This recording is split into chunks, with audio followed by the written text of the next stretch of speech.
Hello and welcome to the 55th episode of Jazzology presented by Savage Content. I'm your host, Willard Jenkins. We're here alternating Fridays, giving two jazz fans the opportunity to compete against each other for a chance to win $100. Each contestant will be asked a question worth 2 points. If they're unable to answer correctly, their opponent will have a chance to steal the question for 1 point. We'll ask 10 questions, and at the end of the 10 questions, the person with the lowest score will get a bonus question for the opportunity to tie the score, no matter how far they're behind in the score. If they're successful, the game will go to sudden death. The person in the lead at the end of regulation will go first, and each contestant will take turns trying to answer the sudden death multiple choice question until we have a winner. And now let's meet this week's contestants. Our reigning Jazzology champion is Matt Merewitz, founder and director of Fully Altered Media since 2007. Matt Merewitz has become known as one of the most in-demand publicists and consultants in the world of creative music. Matt resides in what's known as upstate New York, an hour from New York City, with his wife, daughter, and Shorty. Oh, excuse me, not Shorty, but Sunny, their chocolate lab. Our challenger for this 55th episode of Jazzology is Morgan Enos, a musician and music journalist currently working as a staff writer at Grammy.com. He makes music as other houses and has written for Fortune, Discogs, JazzTimes, Billboard, Tidal Magazine, Vinyl Me, Please, Bandcamp Daily, Consequence, Bandbox, and other publications. Morgan's jazz column, Mondays with Morgan, runs in London Jazz News at the top of each week. And let's get to today's Jazzology. And as our reigning champion, Matt Merewitz goes first. Are you ready, Matt? Ready as ever. All right. Matt, name the tenor sax player known as the middleweight champion. Would that be A, Joe Henderson, B, Hank Mobley, C, Benny Golson, D, Sonny Stitt, or E, Wayne Shorter? And we know who's known as the heavyweight champion. Right. That would be Train. Right. So, when you asked this question, immediately the name Hank Mobley rang to mind, and I don't remember who wrote that.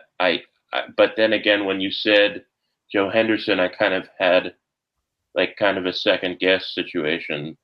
And so I don't think of Benny Golson as Benny Golson's a bad dude, but I don't consider him he's more known as a composer. He's known as a film composer and writer of Along Came Betty and other songs. I don't think it's Wayne. I don't think it's Sonny. I think my immediate gut reaction is Hank Mobley, so I'm going to go with that.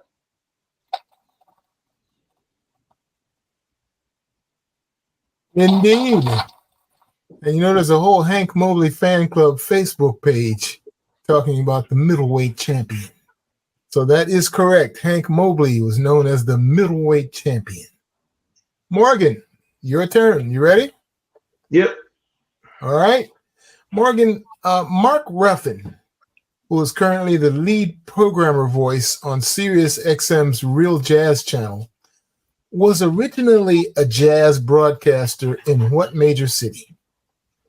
Would that have been A, Brooklyn, B, Philadelphia, C, Chicago, D, New Orleans, or E, Los Angeles? Okay. Not immediately my world, but there's little threads in my brain here. See where they lead. Mark Ruffin, Real Jazz. Boy, I don't want to put this on the coasts. Just my brain doesn't want to put it in Brooklyn or LA. I'm gonna go with Philadelphia. That is incorrect, Morgan. Matt with a chance to steal the point. Matt, Mark Ruffin, who is currently the lead programmer voice on Sirius XM's Real Jazz channel, was originally a jazz broadcaster in what major city? Would that have been Brooklyn? A. B. Philadelphia has been eliminated. Or C. Chicago. D. New Orleans. Or E. Los Angeles.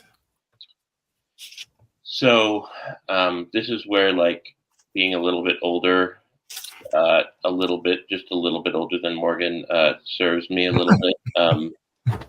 When I entered the jazz industry, Mark Ruffin was in Chicago, where he had been, I believe, since his birth, on WBEZ. I'm pretty sure maybe it was WFMT.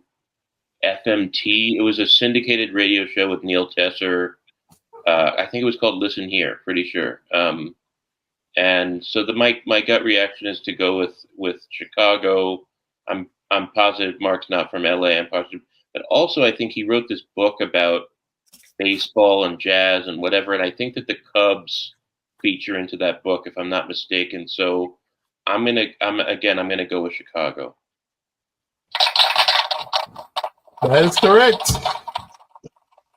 Mark Ruffin is a native of Chicago, and before he arrived in New York at Sirius XM Real Jazz Channel, he was in Chicago as a jazz broadcaster, and he did indeed have a program in collaboration with Neil Tesser. So, Matt, you're up next. Matt, the book titled The Extraordinary and Tragic Life of Jaco Pastorius was authored by which of the following writers? Would that have been A, Bob Blumenthal, B, Nate Chinen, C, Ben Ratliff, D, Bill Milkowski, or E, Ashley Kahn? The man's got a big smile on his face, so I think he thinks he knows what it is. So let's hear what you got to say, Matt. So I don't think I could ever look this journalist in the face again if I didn't immediately know this from it's always the first line in his biography, wherever he goes. And, he's a stalwart. Like, I think he wrote recently that he's been writing about jazz since the late 1960s, if that's possible. Maybe it's the late 1970s. I didn't realize that he had done it that long, but it has to be Bill Milkowski. He's the foremost authority on Jaco, and couldn't be any of the other. I mean, it could be Ashley, but not really. It's definitely Bill. That's correct. And not only is Bill Milkowski the foremost authority on Jaco Pastorius, he's also a jazz journalist who has specialized in strings, notably guitars. Sure. So, Morgan, time to play some catch up. Let's do it. The classic Art Blakey and the Jazz Messengers album Moanin' featured who on tenor saxophone? Would that have been A, Wayne Shorter, B, Benny Golson, C, Yusef Lateef, D, Johnny Griffin, or E, none of the above? It's not Yusef, it's not Johnny. Pretty sure it's not Wayne. I'm going to go with Benny Golson. That's correct. Benny Golson was the tenor player on Art Blakey's album Moanin'. And Benny always talks about his time with Art Blakey and the fact that thereafter, wherever he was playing, he was always looking for that beat. He never really got it again, but he was always looking for that Art Blakey beat. So, Matt, you're up next. Matt, in 1982, the alto saxophonist Art Pepper made a duet record titled Tete a Tete with which of the following collaborators? Would that have been A, George Cables, B, Tete Montelieu, C, Chet Baker, D, Zoot Sims, or E, Hampton Hawes? This is hard.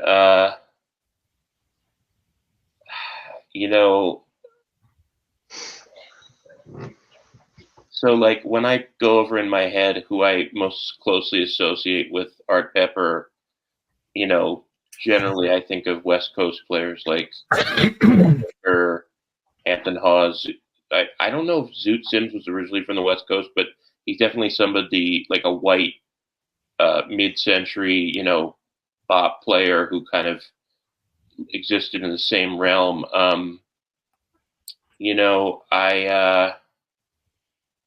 I know there's a record by Tete Montoliu called Tete a Tete, but I don't think it has Art Blakey. I don't think it has Art Pepper on it. And like, if I'm being honest, like, I'm pretty sure it's not George Cables. I like Hampton Hawes for this. I don't know why, but I think it's that West Coast thing and Bay Area and something about that. So I'm going to go with E, Hampton Hawes. That is incorrect. So Morgan with a chance to steal the point. Morgan, in 1982, alto saxophonist Art Pepper made a duet recording titled Tete a Tete with which of the following collaborators? Would that have been A, George Cables, B, Tete Montelieu, C, Chet Baker, or D, Zoot Sims? And E, Hampton Hawes has been eliminated. Zoot belongs to a completely different era for me. I could be wrong. I haven't heard George Cables in this context. I read Deep in a Dream way before I moved to New York or joined the music business in any respects. That great book by he's a friend of mine. God damn it, James Gavin. Sorry. Anyway, I put Chet and Art Pepper together in my brain. I could have gone with Hampton too, but I'm going to go with Chet Baker. That is incorrect. The correct answer to that question is A, George Cables. Wow. Okay. George Cables made a duo record with Art Pepper titled Tete a Tete. This week's mid-show break is brought to you by a new podcast for film buffs. It's called Savage Movie Night Podcast. Each episode explores a film's production, plot, actors, behind the scenes, and curious facts about films that impacted, or in some cases, should have impacted American culture. Led by three hosts from three different generations, Savage Movie Night Podcast is available now on Spotify, Apple, YouTube, and other leading podcast services. Grab some popcorn and subscribe now to the Savage Movie Night Podcast. And Morgan, you're a first-time contestant on Jazzology, so you have to answer our original first-timers question. And that is, Morgan, tell us, as a first-time Jazzology contestant, how did you fall in love with jazz? Oh, that's a great story. I grew up religious, and there was a Bible study. I grew up in Atascadero, California, a real small town, and my parents didn't listen to jazz at all, really. I think like Coltrane's Blue Train was in the house on Jewel Case. That's all I know. But my buddy's father, who led the Bible study, I believe it was at his home. That's all I remember. But he would lead me upstairs after each one. I'm not religious anymore, but he would just hand me 3 CDs. And he'd say, "Go home and check these out." I think he picked up that I was getting into Kerouac and the beats and stuff. I was just like 13 or 14, but it led there. and he would hand me like Joe Henderson the Sidewinder. I'm glad Benny and Hank came up because they were definitely both in there. Like Les McCann Limited, goes on and on. And I fell in love with like the photos first in a strange way, but then like the classiness and the richness and the timelessness of the production as well, and just the swing of it. And also, said friend David Johnson took me to a now defunct jazz club called the Hamlet in Cambria, and there were two shows that were, I mean, they were the only two shows I saw, so they were momentous by proxy. But one was Pete Chrisley, who played with. They played with Tonight Show Band. Say again? He played with the Tonight Show Band for one. Yeah, exactly. And he played with Tom Waits on Nighthawks of the Diner. And I want to say he played with Steely Dan as well. He did. And the other one was the altoist, who I haven't heard much about in recent years, strangely enough, but he was so good. Name escapes me right now. Oh, Lanny Morgan. Those are two great shows. And I was just like permeated by the Kerouac language. I'm just this dorky teenager and close enough to the band where the cymbal is nearly hitting me in the face. And it just, I've been hot and cold on jazz at certain points in my life and interested in other things, but it's always been a through line, and it's just fun to be here where it all happens. And so, like when I moved to Brooklyn from California, I was just like, wait, I like this kind of music, right? Why don't I check out the wellsprings of the music? So I went to Jazz Standard, RIP, and Village Vanguard and stuff like that, and made it a habit, and the rest is history. All right. Well, that's some good detail on how you fell in love with jazz, and Matt has already answered this question previously. So, Matt, we'll ask you, if you had to narrow it down to one jazz artist whose music you would need on a desert island, whom would that be? Yeah, so, it's funny. I've been thinking about, like, if I could pick 5. This time you get one. I get one. I mean, and one album or one artist? One artist. So, like... one artist whose music you had to have on that desert island. I mean, it's going to have to be between Ellington and Miles Davis. And, like, given that Miles did so much variety, and if I could have, like, a variety of Miles Davis's music, I could, like, hear the evolution of jazz from, like, early jazz to bebop to hard bop to, modal jazz to funk to, free jazz, all that. I mean, everything, and fusion. So, like, I feel like it would have to be Miles, even though, Miles Davis. Yeah. All right. So there we have it. And speaking of Miles Davis, in his image, our record of the week is the debut recording of trumpeter Curtis Taylor. It's called Tailor Made. And you check out the kind of faux Blue Note kind of configuration of the graphics and whatnot. Curtis Taylor is someone I've known for years from Cleveland, and he has his debut recording. It's called Tailor Made. So, Morgan, you're up next. Okay. Morgan, pianist Emmett Cohen has performed or recorded with the following of his jazz elders. Was that A, Jimmy Heath, B, Ron Carter, C, Albert Tootie Heath, D, Benny Golson, or E, all of the above? Boy, that's hard. Emmett's great. I saw him last with that Smoke. Who was he with? He was with the great elder saxophonist. Why can't I remember his name right now? Sorry. Help me out here, Matt. Maybe Houston. George Coleman. George Coleman. Yeah, exactly. I know he's plugged into that world with these awesome elders of the straight ahead tradition. Boy, nailing it down like that is hard, because I know all of them have been active, I believe, up to recent history. I'm not as versed on the Heaths, but as much as I should. All of the above.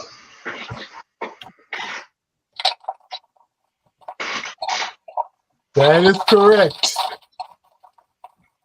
Emmett Cohen, who has really been productive as far as a younger musician, embracing older musicians in his work. Emmett Cohen has indeed recorded or performed with all of those artists, Jimmy Heath, Ron Carter, Tootie Heath, and Benny Golson. So you are correct, Morgan, and you're catching up. Getting tight, Matt. Not for long.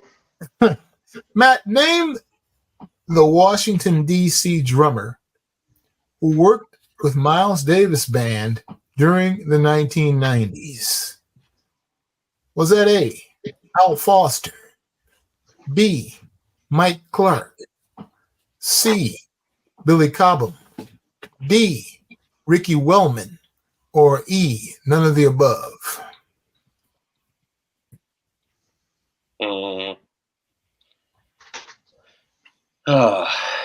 Okay.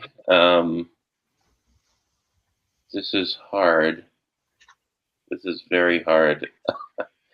My initial, before you finished the question, my initial response was Billy Hart, who I think at some point worked with Miles, but I don't specifically remember.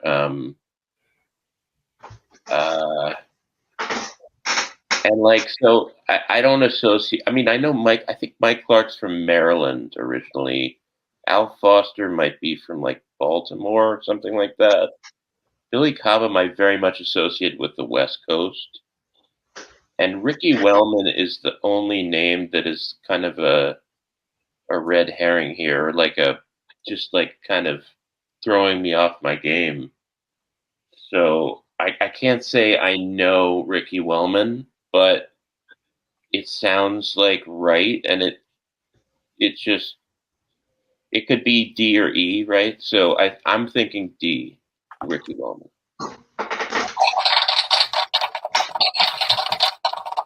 And that is correct. Ricky Wellman comes out of the Chuck Brown go-go tradition. Okay. And that was a sound that Miles Davis sought in the 1990s, so he engaged Ricky Wellman in his band. Morgan, you're up next, Morgan. What saxophonist recorded under the pseudonym Buckshot LaFunk? Was that A, Charlie Parker, B, Branford Marsalis, C, Cannonball Adderley, D, Ronnie Laws, or E, Von Freeman? If it was Bird, I'd hear about it. And if it was Cannonball, I'd probably hear about it. Branford, that kind of jibes with some sense of humor I've seen sort of coursing through some of his work. Ronnie Laws and Von Freeman I'm not familiar with. Only surface level. So I'm going to take a wild guess and go with Ronnie Laws. That is incorrect. Matt with an opportunity to steal the point. So, let me repeat the question. Yeah, all right. What saxophonist recorded under the pseudonym Buckshot LaFunk? Was that A, Charlie Parker, B, Branford Marsalis, C, Cannonball Adderley, D, Ronnie Laws has been eliminated, or E, Von Freeman? So this is a trick question. And Willard, you are extremely devious for posing this question. Definitely not Bird. Definitely not Von Freeman. So here's the deal. Branford Marsalis had a band called Buckshot LaFunk, or a project that was like him and Joey Calderazzo and Russell Gunn and like all these people, Reggie Washington. I think that percussion player used to play with Jerry Allen, with the foreign French name. Can't remember. But Cannonball also called himself Buckshot LaFunk due to some like need to appear under another name on a recording. And I was always under the impression that Branford took that kind of reference and applied it to this group. But I would have, my initial, and I think he might have spelled it a little differently, right? So it was like more like a French spelling, like Fonque or something. But anyway, I think the technicality here is with the spelling and with the fact that it was, I don't know. This is hard, and I feel like I'm going to get zinged either way, so I'm just going with Cannonball.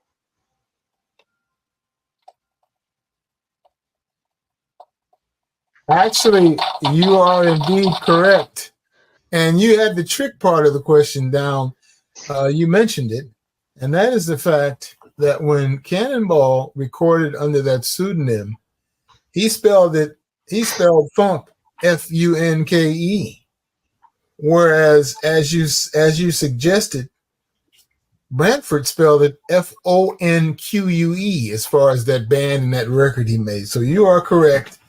It was indeed Cannonball, Julian Cannonball Adderley, who once used that pseudonym. Now that's news you could use. So, Matt, your turn is next.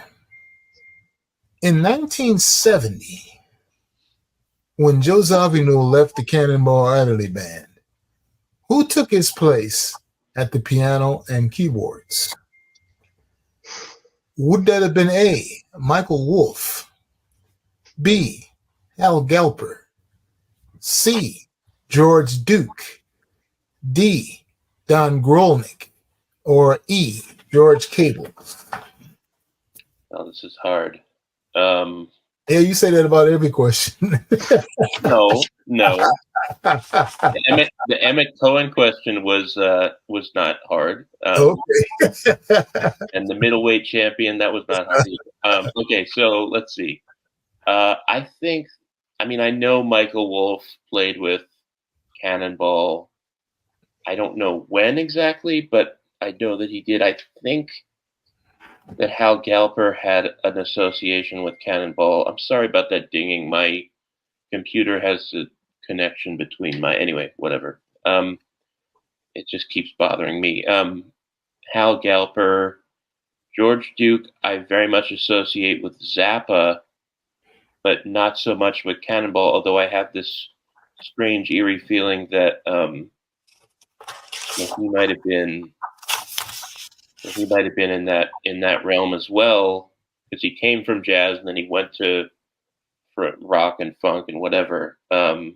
Or like, obviously it's all a continuum, so it's not like delineated like I just said. Don Grolnick, I associate Don mostly with the 80s and like kind of early fusion, whatever. And I don't associate him with Cannonball at all. This is tough. For me, it's kind of like between Michael Wolff, Hal Galper, and George Cables, and I don't know what to pick. So I'm just going to go with Michael Wolff because Michael constantly claims that in his press materials and his bio, and I know that they definitely played together, so I'm going to go with A. That is incorrect, and Morgan has an opportunity to steal the point. Morgan, in 1970, when Joe Zawinul left the Cannonball Adderley Band, who took his place at the piano and keyboards? A, Michael Wolff has been eliminated. B, Hal Galper. C, George Duke. D, Don Grolnick. Or E, George Cables? So as usual, my feet aren't touching the bottom. I'm just here to learn, and I'm here for the friends and the tunes. I saw George Cables at Smoke, to bring up Smoke again, and it was just phenomenal. I was just right behind him, like 6 inches from him, and that's a rabbit hole I desperately need to go down further, much further.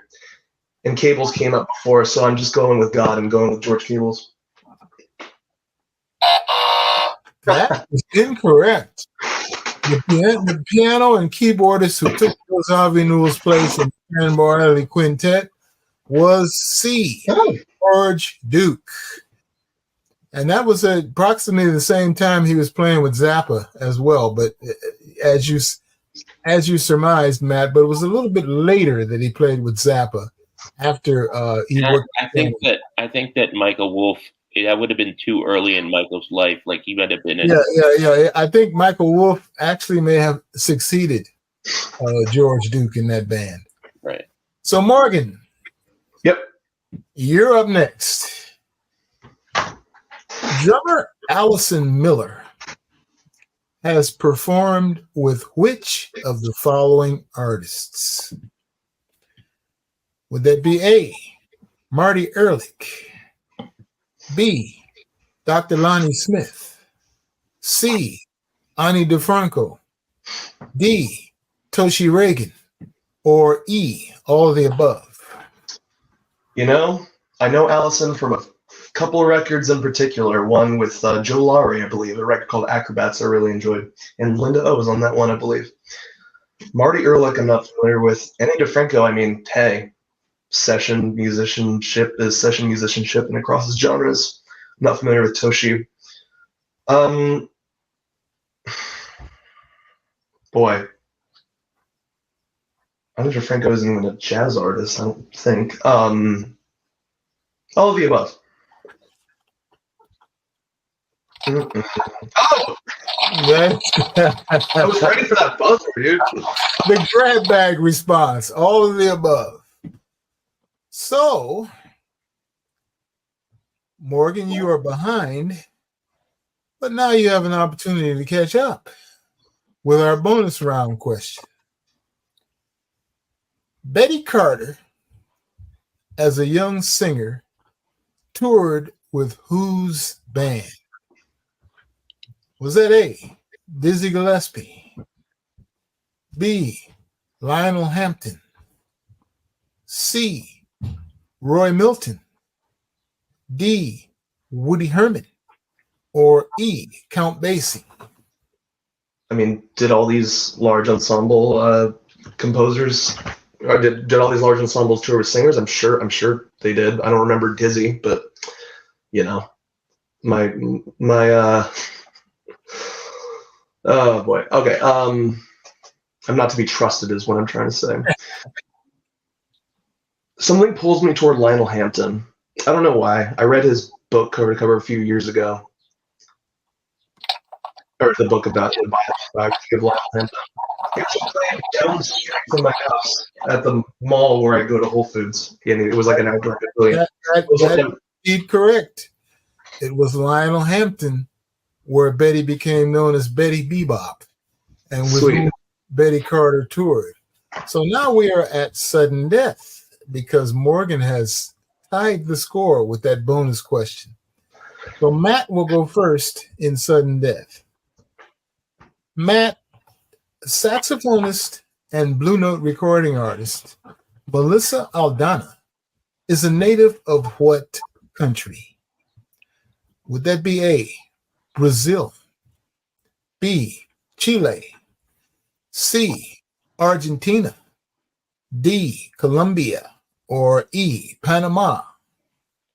So definitely not Brazilian, not Argentinian. I mean, I know this. I'm just not gonna. I'm not gonna front. I worked with Melissa on her like third or fourth record, and I've known her for a long time. Immense talent. It's B, Chile.